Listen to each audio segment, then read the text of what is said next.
여러분 안녕하세요. 오늘은 명리학대의 강의록 1권 주보 신격용론을 강의하기에 앞서 가장 먼저 명리학에서 사용하는 주요 개념들부터 한번 짚어보도록 하겠습니다. 우리가 명리학에서 제일 먼저 접하는 개념은 바로 음양오행인데요.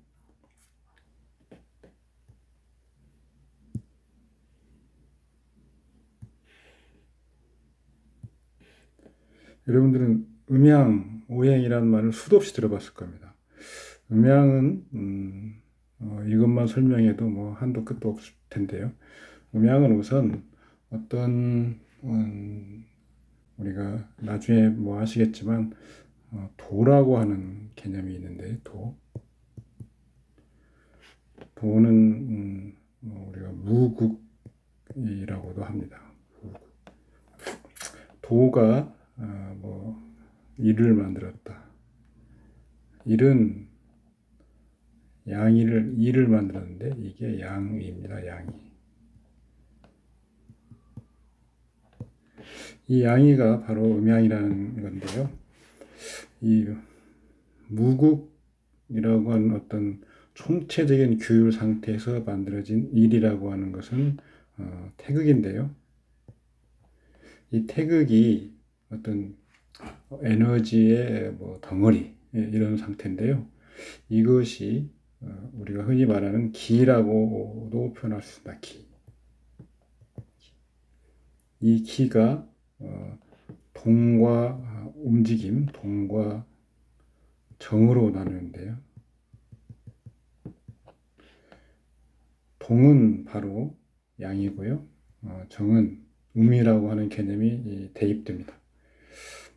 그래서 음양이 말하고자 하는 것은 어떤 어떤 우리 자연계에 있는 모든 어떤 만물은 항상 그 양면성을 가지고 있는 거죠. 한쪽만 뭐 가지고 있는 건 아니고요. 예를 들어서 밝음이 있으면 어둠이 있고요. 또 긴 게 있으면 짧은 게 있고, 남자가 있으면 여자가 있고. 이래서 음양이라고 하는 개념이 말하고자 하는 것은 항상 어떤 사물이든 사건이든 항상 양면이 있다는 겁니다. 그래서 음양은 그런 음양의 4대 법칙이라고 해서 음양은 같은 뿌리가 같고요. 어떤 하나의 양면이기도 하고 또 서로 전화, 그러니까 음이 양으로 바뀌기도 하고요. 양이 음으로 바뀌기도 하고 이런 여러 가지 어떤 원칙들이 있기는 하지만 우리 명리학에서 가장 먼저 접하는 음양 개념은 양면성, 어떤 사건이나 사물에 양면이 있다. 그리고 기본적인 개념은 뭐 밝음, 어둠 이런 식으로 대립해가면서 세우는 겁니다. 뭐 장단, 뭐 수명이 긴 사람, 수명이 짧은 사람 이렇게 이런 식으로 대립 한 가지의 양면을 보는 것이 음양입니다. 사주팔자에서는 나중에 여러분들이 공부하실 거지만 음양과 오행을 합쳐서 음양 오행으로만 어떤 그 사주팔자를 보는 방법도 있습니다. 굉장히 간결하고 상당히 그 큰 방향을 보는 거기 때문에 그만큼 또뭐 적중성도 어느 정도 높다고 봐야 되겠죠. 어쨌든 음양은 어떤 한 가지의 양면을 보는 것, 그리고 어떤 기에서 발생되는 개념인데 움직이는 것, 동이면 양, 정이면 그래서 뭐 천간은 양, 지지는 이런 식으로 또 갑과 을이 있으면 목에서 갑과 있으면 갑은 양, 뭐 이런 식으로 계속 개념들을 파생시켜서 나갈 수 있습니다. 오행은 음양에서 파생된 그런 5가지의 어떤 5가지 에너지라고 할 수 있겠네요. 에너지. 우리 우주 만물을 구성하는 오원소 이렇게 보셔도 되죠. 그래서 오행은 여러분도 알다시피 목, 목화, 토금수. 이게 오행이죠. 토는 중간 맥이고요. 목화는 위에서 말한 대로 보면 양이고, 이것은 음이죠.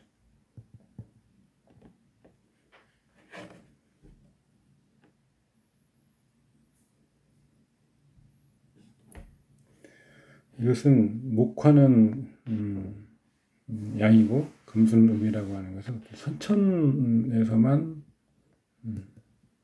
이야기하는 거, 후천에서는 이게 또 서로 바뀌기도 합니다. 그래서 목은 소양인데요. 소양은 양이 적다. 그러니까 음에 가까운 거죠.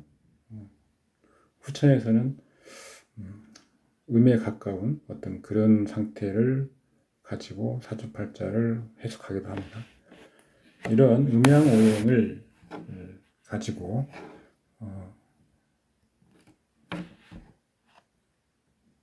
간지라고 하는 개념이 있는데요. 간지는 음양오행과는 본래는 그다지 관계가 있는 것으로 만들어진 개념은 아닙니다. 이것은 뭐 어떤 수를 센다거나 어떤 어떤 기록을 위해서 고안한 어떤 그 글자 부호들인데요. 여기에 오행과 음양의 개념을 적용시켜서 10개의 간지와 12개의 지지를 만들어서 거기에 음양과 오행으로 각자 구분할 수도 있습니다. 그래서 우리가 흔히 알고 있는 갑을병정 무기경신임계 자축인묘 진사오미 신유술해, 이게 10간과 12지인데요. 여기에 각자 음양으로 나눌 수 있고 오행으로 나눌 수 있습니다. 십시는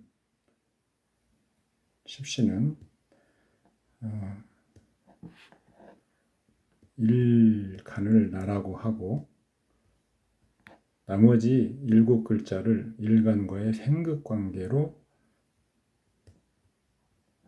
구분하여 사회적인 관점에서의 어떤 판단이나 평가를 하기 위한 부호들입니다.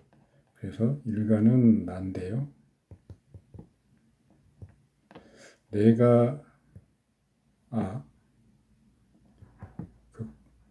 내가 극하는 것, 이것은 뭐 재라고 하고요. 나를 극하는 것은 관살이라고 하고요. 이런 식으로 개념을 만들어 갑니다. 그래서 여기까지를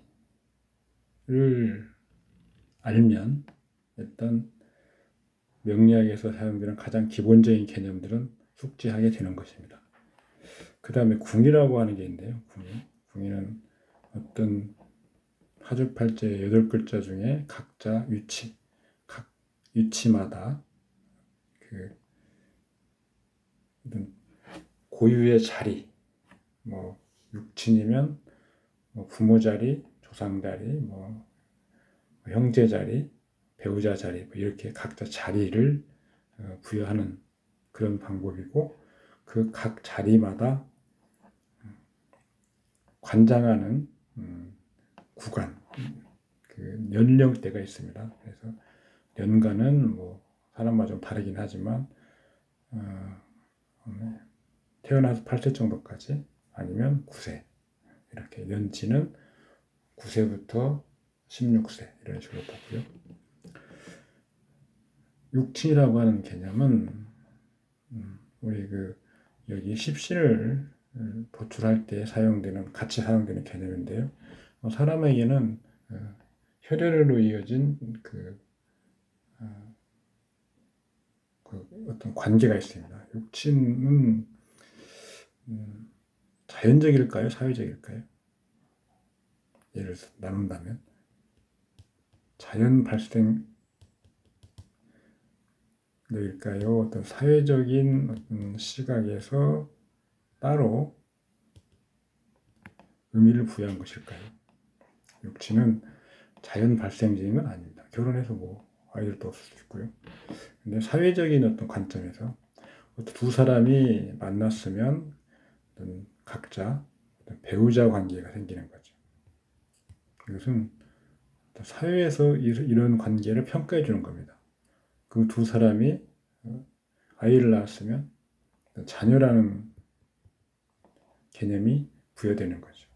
그래서 이것은 식상이나 관살, 그다음 배우자는 재성이나 관성, 이렇게 십신으로 부여가 되는 겁니다. 세운에 대해서, 세는 조금 그 책마다 조금 좀 착오가 있는 부분인데요. 세는 이게 태세입니다. 유년이죠, 유년. 매년. 운은 말 그대로 대운을 말하죠. 10년 주기로 돌아오는 그 주기의 어떤 기운이 대운이고요. 매년 돌아오는 게 세운입니다. 사람마다 대운은 다르고요. 유년은 다 똑같죠. 그래서 유년이 어떤 그 진정한 어떤 상황을 결정하는 힘을 갖고 있다라고 해서 세군, 뭐 태세 이런 식으로도 말합니다. 입법은 뭐 별다른 뜻이 있는 게 아니고 그 사주팔자의 어떤 그 이치를 논하는 그 체계들인데요. 뭐 격국이 있고 격국법.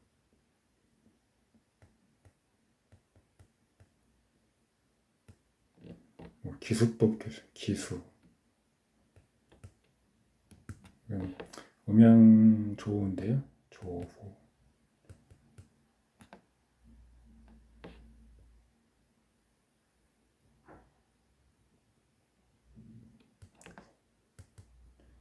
잘 안 써지네요. 숫자. 평형법도 있고요.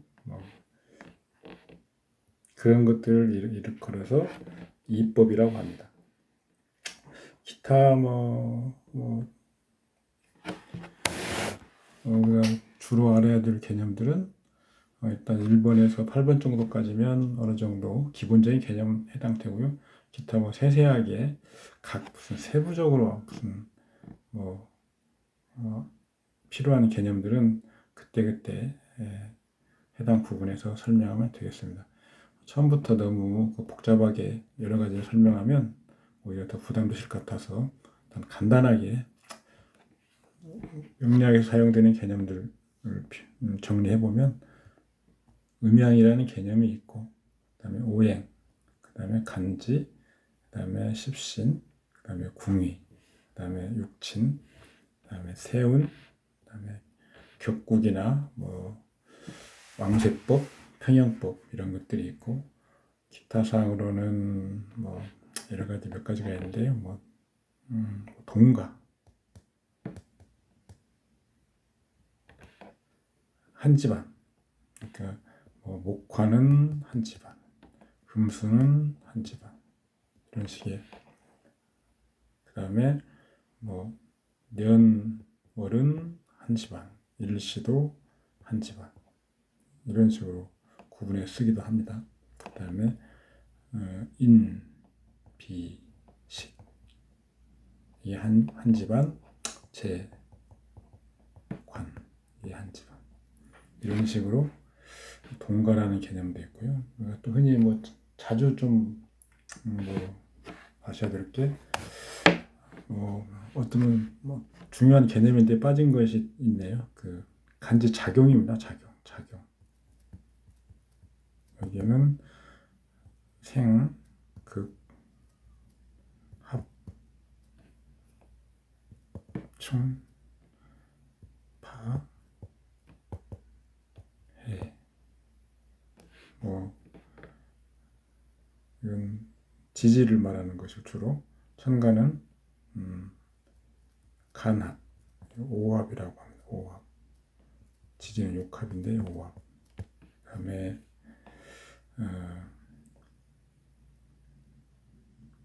여기 빠진 게 삼합,